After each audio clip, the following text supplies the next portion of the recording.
In a recent video, I discussed the importance of getting out and training in the worst conditions your environment can present you with to make sure your gear and equipment actually works in those types of conditions. And during that video and that training I was doing, I found out very quickly that one of the items I had for my AR build right here did not hold up. And that was the Inforce WMLx weapon mounted light. It just couldn't cut it in the types of extreme conditions I experience up here in North Dakota. And at this point in time, I can no longer suggest that light as a viable option for an SHTF quality rifle. There's a lot of reasons behind that, but first, I want to mention that Inforce is honoring their warranty and taking care of me as a customer. I told them what happened. I talked to them through my personal account because I like to approach companies not as Magic Prepper to make sure that they take care of people no matter who they are, and they had no problem at all having me send in the unit that was broken and replacing it, which is great. But I will say that they didn't provide a shipping label, so I am out of money by having to ship it myself back to them, and that's a little frustrating based on the fact that this unit broke even though it probably shouldn't have according to their own advertising.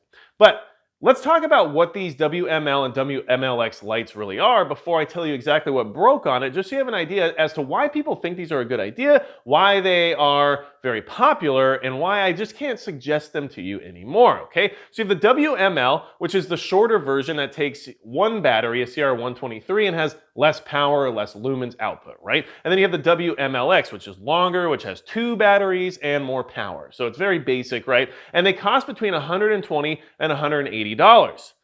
And that's not necessarily cheap, but it's more budget friendly than something like a Surefire. So there are reasons why people would look at these and think they might be a good way to go, all right? They're made in Rhode Island, which is great because it's made in the USA with foreign and domestic parts, which is kind of just how flashlights and a lot of electronics work in general. So that's a whole different conversation. But in general, you have an American company making an American product, so I can definitely get behind that. And their standard white light is basically coming in 800 or 400 lumen models, depending on if you get the WML or the WMLx, and they have a switch on them for constant on or for momentary function. Then you also have the white IR models, which is the model I actually had, which was the WMLx white IR that puts out 700 lumens as well as 400 milliwatts of IR, whereas the shorter WML IR white light puts out 400 lumens and then 100 milliwatts of IR, okay? And then they have a switch on them to change between white light and IR.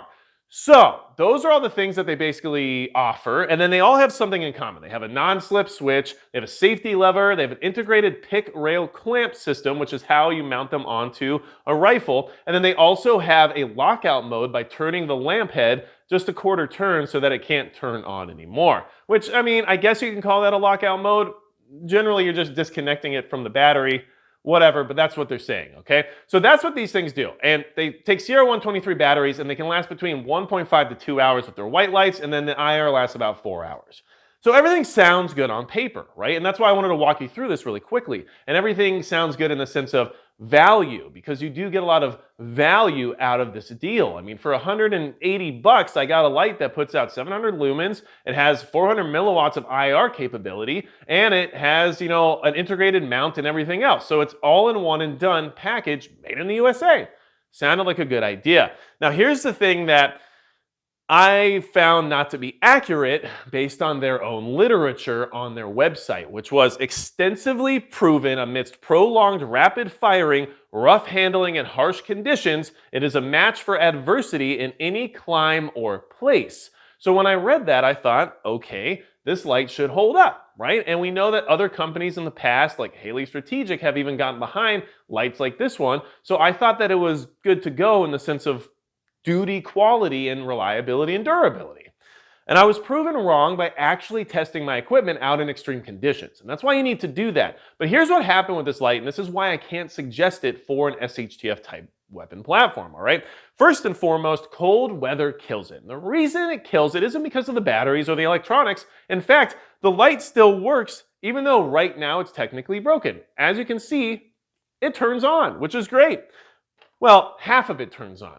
We'll get into that here in a second, but basically the body of this light is polymer. It's a polymer housing, and everything about it's basically polymer with metal inside.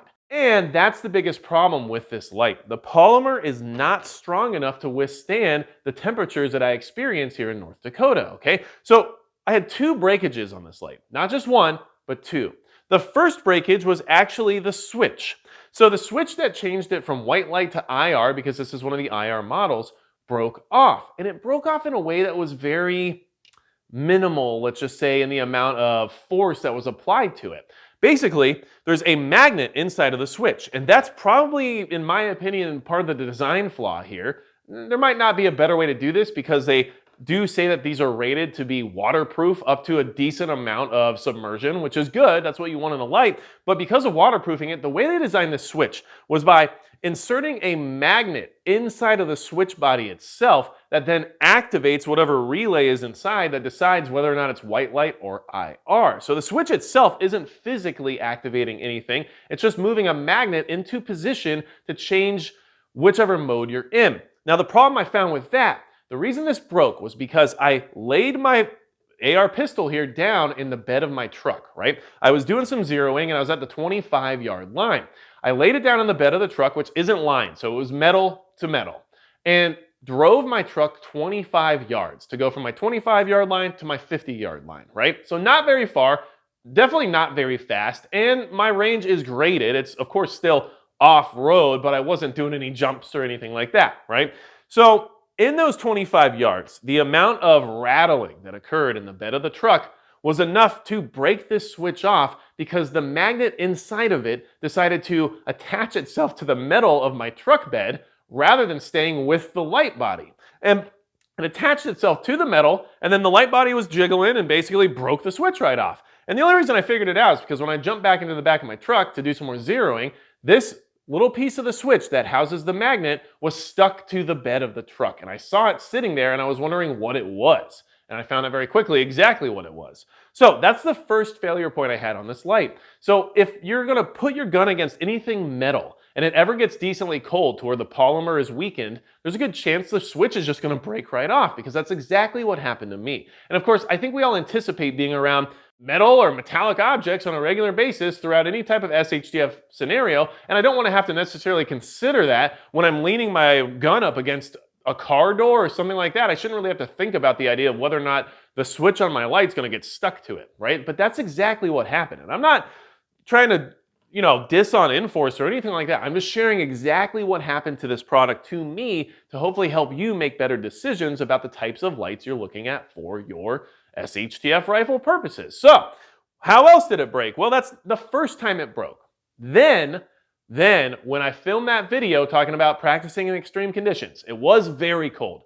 Negative temperatures, right? So extremely cold. Don't get me wrong, I know that pushes the limit of a lot of different gear and equipment. However, like I said, they did state on the website specifically for these lights that they're a match for adversity in any climb or place, okay? So that tells me they should be fine. Well, the mount clamp that actually attaches the light to the Picatinny rail broke off from very little impact. So here's what happened. I was shooting out in the cold. The firearm was exposed to the cold for quite a decent amount of time. And then I showed you guys I was using a Save Your Equipment bag in that video, right? Well, basically, I had the Save Your Equipment bag down on the floor. The rod fell out, hold on. And I had it down on the floor, and I was changing things up and switching out some gear, and it was just cold, so I was probably fiddling with my gloves or who knows what else, right? So I took the rifle off, it was unloaded, it was empty, no big deal, and I just dropped it on the padded case that was down at my feet from about knee height, maybe just a little bit right above the knee. Okay, it wasn't like I threw it down. It wasn't like I threw it up in the air first and watched it fall back down onto the padded case. No, I just dropped the gun onto the padded case from about knee height, which should be able to be fine. Let's be honest. I don't really need equipment on my firearm that can't handle that minimal of an impact just because it's very cold outside. But because of the weather being so cold in the negative temperatures, and this being mostly made out of polymer, which you can see, I'll show you in those close-up shots, but you can see where the polymer just straight broke off and how this one steel rod is really the only piece of metal in there that holds the tension to the point where it becomes reliably mounted, right? Well, it broke. It broke right off the gun. And I was very surprised because, like I said, all I did was lightly drop the gun onto a padded case. It just couldn't handle that, especially in those temperatures. So that light broke right off, which then became a catastrophic failure. And the light was still on the gun even though the switch was broken, because currently I don't necessarily have a need for IR because I don't have night vision yet, but I was planning on getting it, and so I'm setting guns up with that idea in mind. And it still works even though the switch is stuck basically in white light mode only now, which was fine because that's basically its main primary purpose. So no big deal, it was still on the gun even though the switch was broken. But then it had a catastrophic failure, which made it so it couldn't even be on the gun anymore. And now I basically have a handheld pocket light that's uncomfortable to hold and would probably tear up your pockets if you were to carry it in them. So, moral of the story is that you have to test your gear. You got to get out in horrible conditions to see what will fail and push things to their limits when you can. But the biggest thing is that the Inforce WML and WMLx series of lights just doesn't necessarily cut it for something you want to rely on during an SHTF scenario. And that's just my opinion and my experience. And I know a lot of people who have these lights, these exact lights on their carbines or on shotguns or whatever else. And form, fit, and function seems great with these lights. I really like the ergonomics. I think they're cool. I like the way they look. I like how they feel when you're activating them and how your thumb just kind of slides right into position. And they're well thought out in the sense of being ergonomically friendly. But they aren't durable enough for me to trust my life on with a firearm that I might need during a really terrible situation. And even if you were to keep something like this on just something like a home defense gun or something that doesn't ever plan to leave your house or whatever it is, right? I don't think that's necessarily worth it either, because at $180, which is how much this light cost, or even at $120, which is the cheapest version of their light you can acquire, well, you could just pick up a Streamlight ProTac HLX, have a really nice light that holds up well, seems to be durable enough. I've used quite a few of them, comes with a pressure pad and different ways of mounting it, has the Surefire Scout Mount mounting footprint, so you have a lot of aftermarket options there, and it's like $120 also.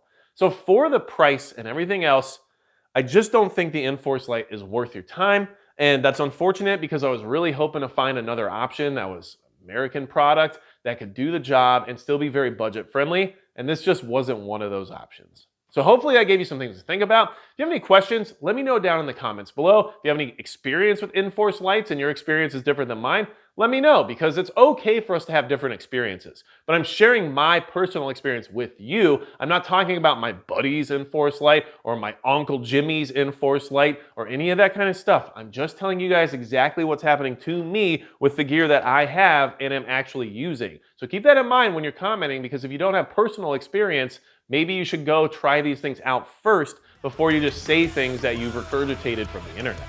So besides that, that's going to be it for Magic Prepper.